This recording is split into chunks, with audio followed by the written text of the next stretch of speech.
Hello friends, today we are discussing the class 9 biology chapter 3 diversity in the living organisms. Do you know what is diversity? Meaning of diversity is the presence of different organisms in the same ecosystem on geographical locations. Means different organisms का एक ही ecosystem और geographical locations में presence होने को ही diversity कहते हैं. Classifications को हम एक एग्जांपल से समझते हैं. हमने यहाँ 4 ग्रुप्स लिए हैं. फर्स्ट ग्रुप में हम कुछ ऐसे एनिमल्स को लेंगे जिनमें सिमिलैरिटी होगी और सेकंड ग्रुप में हम कुछ ऐसे एनिमल्स को लेंगे जिनमें सिमिलैरिटी तो होगी लेकिन वो फर्स्ट ग्रुप के एनिमल्स से डिफरेंट होंगे. यही चीज हम थर्ड और फोर्थ ग्रुप में भी करेंगे. इस मेथड से हमें उन एनिमल्स के बारे में स्टडी करने में आसानी भी होगी. इस मेथड को टेक्सोनॉमी भी कहते हैं. Taxonomy is the science of classifying living groups so that studying those living organisms become easy. Give 3 examples of variation in living organisms. First, size in living organisms. मैंने एक एग्जाम्पल लिया है blue whale का. Second example लिया है amoeba का. Blue whale का size होता है 20 मीटर और अमीबा का साइज होता है 0.0000002 मीटर. मीन्स ब्लू व्हेल का साइज कितना बड़ा होगा. एक ह्यूमन बॉडी 2 मीटर से बड़ी नहीं होती, वहाँ ब्लू व्हेल 20 मीटर. अमीबा इतना छोटा है कि हम उसे नेकेड आई से भी नहीं देख सकते, इसलिए हमें उसे माइक्रोस्कोप से देखना होता है. यह प्रूव करता है कि साइज लिविंग ऑर्गेनिज्म्स का एक वेरिएशन है. Second, colour. मैंने एग्जांपल लिया है एलिफेंट का. दूसरा एग्जांपल लिया है पैरट का. एलिफेंट का डल कलर होता है और पैरट का कलरफुल कलर होता है. ये प्रूव करता है कि कलर दूसरा वेरिएशन है लिविंग ऑर्गेनिजम्स में. तीसरा, स्पैन इन लाइफ. मैंने एग्जांपल लिया है ट्री का और दूसरा एग्जांपल लिया है मॉस्किटो का. जहाँ पे ट्रीज ईयर्स तक थाउजेंड ऑफ ईयर्स तक जिनकी लाइफ रहती है, वहाँ मॉस्किटो की लाइफ फ्यू डेज तक ही रहती है. ये प्रूव करता है कि स्पैन इन लाइफ तीसरा लिविंग ऑर्गेनिजम्स में वेरिएशन है. Let discuss basis of classification. इसको भी हम 4 ग्रुप से ही डिस्कस करते हैं. Characteristic of living being. अगर आपको कैरेक्टरिस्टिक का मतलब नहीं पता तो यहाँ देखिए, प्रॉपर्टीज और फीचर्स ऑफ लिविंग ऑर्गेनिजम्स. इसको भी हम एग्जांपल से ही समझते हैं. एक ह्यूमन बॉडी के बहुत सारे कैरेक्टरिस्टिक्स होते हैं, जैसे 4 Lyme's, 2 hands plus 2 legs, 5 fingers, living on land. हमने एक और एग्जांपल लिया काऊ और हॉर्स का. काऊ और हॉर्स के 4 लाइम्स तो होते हैं लेकिन इनके 5 फिंगर्स नहीं होते. काऊ और हॉर्स का ये कैरेक्टरिस्टिक हो गया कि इनके 4 लाइम्स होते हैं. अब हमने एक और एग्जांपल लिया कैटरपिलर का. कैटरपिलर के 4 लाइम्स नहीं होते, उसके बहुत सारे लाइम्स होते हैं. अब हमने एक और एग्जांपल लिया ब्लू व्हेल का.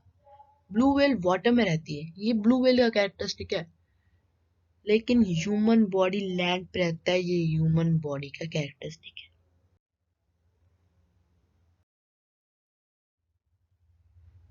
एरिस्टोटल नाम के एक साइंटिस्ट थे जिन्होंने ऑर्गेनिजम्स को 3 ग्रुप्स में डिफाइन करा. फर्स्ट ग्रुप में living on land, second group में living in air, third group में living in water. Let's discuss eukaryotic and prokaryotic cell. Prokaryotic cell, well-defined nucleus. Eukaryotic, well-defined nucleus with nuclear membrane. Second, membrane-bound cell organelles absent, contain membrane-bound organelles. Means prokaryotic में lock well-defined nucleus तो होता है, लेकिन eukaryotic में well-defined nucleus है लेकिन nuclear membrane के साथ. प्रोकैरियोटिक में ऑर्गेनल्स के चारों तरफ कोई भी मेम्ब्रेन नहीं होती, वहीं पर यूकैरियोटिक में ऑर्गेनल्स के चारों तरफ एक मेम्ब्रेन होती है. Let discuss second, body organisation. हमने यूनिसेलुलर और मल्टीसेलुलर तो पढ़ा है। यूनिसेलुलर का एग्जांपल है अमीबा, मल्टीसेलुलर का एग्जांपल है लाइम। कुछ यूनिसेलुलर मिलके मल्टीसेलुलर बनते हैं और मल्टीसेलुलर मिलके कुछ ऑर्गन्स ऑर्गन सिस्टम बनता है। इसको हमें ग्राफ से ही समझते हैं। सेल्स मिलके टिश्यू बनता है और टिश्यू मिलके सेल्स का ग्रुप मिलके टिश्यू बन जाता है और टिश्यू का ग्रुप मिलके ऑर्गन्स बन जाता है। ऑर्गन्स का ग्रुप मिलके ऑर्गन सिस्टम बन जाता है। थर्ड है मोड ऑफ ऑब्टेनिंग न्यूट्रिशंस। मतलब न्यूट्रिशंस को ऑब्टेन कैसे करते हैं। यहाँ है प्लांट। प्लांट अपने न्यूट्रिशन को खुद बनाता है, तो यानी अपने फूड को खुद बनाता है सनलाइट और वाटर से। इस प्रोसेस को फोटोसिंथेसिस भी कहते हैं। इस वजह से वो प्लांट्स को ऑटोट्रॉप भी कहते हैं। यह लॉयन और डियर का भी एग्जाम्पल। जैसे डियर प्लांट्स को खा के अपना न्यूट्रिशन ऑब्टेन करता है, वहीं पे लायन दूसरे एनिमल्स को खा के न्यूट्रिशन ऑब्टेन करता है। मतलब ये दोनों ऑर्गेनिज्म दूसरे लिविंग ऑर्गेनिज्म पर डिपेंड है पूरी तरह से। इसलिए इन्हें हेट्रोट्रॉप्स कहते हैं।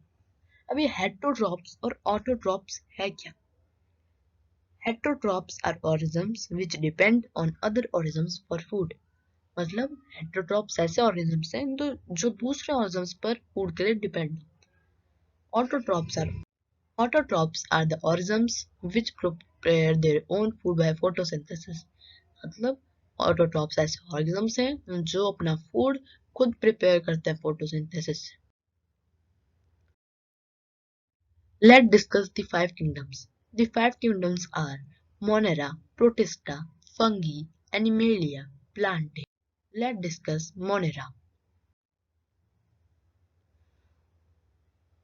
All the prokaryotic organisms are placed in the kingdom. Second, bacteria and their Asian cousins, Acrobacteria, etc., the organisms that make up kingdom Monera. Third, these are prokaryotic, unicellular, autotrophic, heterotrophic organisms.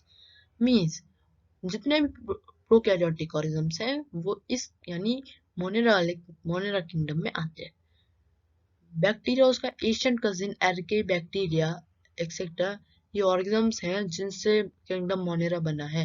ये prokaryotic unicellular है और autotrophic और heterotrophic organisms हैं।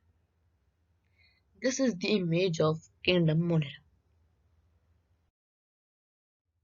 Let discuss protista. Kingdom Protista is made up of all the eukaryotic unicellular organisms except yeast. Means Kingdom Protista eukaryotic unicellular organisms से बनता है east के अलावा। Here is the image of Kingdom Protista. Let's discuss Kingdom Fungi. The organisms of Kingdom Fungi are mostly saprophytic. Means Kingdom Fungi के अंदर जितने भी organisms होते हैं ज्यादातर वो saprophytic होते हैं। B. It is the only kingdom which was the multicellular and unicellular organisms. Means ये सिर्फ ऐसा अकेला किंगडम है जिसके अंदर मल्टीसेलुलर और यूनिसेलुलर ऑर्गेनिजम्स होते हैं। See majority of them have a cell wall made up of chitin. Means इनके सेल वॉल के अंदर चिटिन होता है। This is the image of fungi. Let discuss Animalia. Kingdom Animalia is made up of eukaryotic multicellular heterotrophic organisms. Means Kingdom Animalia eukaryotic multicellular heterotrophic organism से बना होता है। B. Mode of nutrition is holozoic and they are either herbivorous और carnivorous. Means इसके अंदर nutrition का mode holozoic होता है और ये आइदर हर्बीवोरस भी हो सकते हैं और कार्निवोरस भी हो सकते हैं।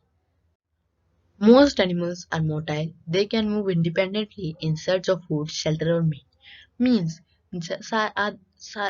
ज्यादातर एनिमल्स मोटाइल होते हैं और ये इंडिपेंडेंटली फूड के सर्च मतलब फूड के शेल्टर के और मेट के सर्च में कहीं पे भी जा सकते हैं।